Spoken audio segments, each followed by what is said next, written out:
اللهم قد رد إليك فارأف به وارحمه.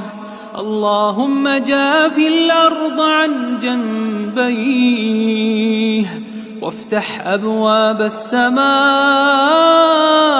لروحه وتقبله منك بقبول حسن يا أرحم الراحمين. اللهم اعف عنه كل خطأ ونسيان ونقه من الذنوب والخطايا بالغفران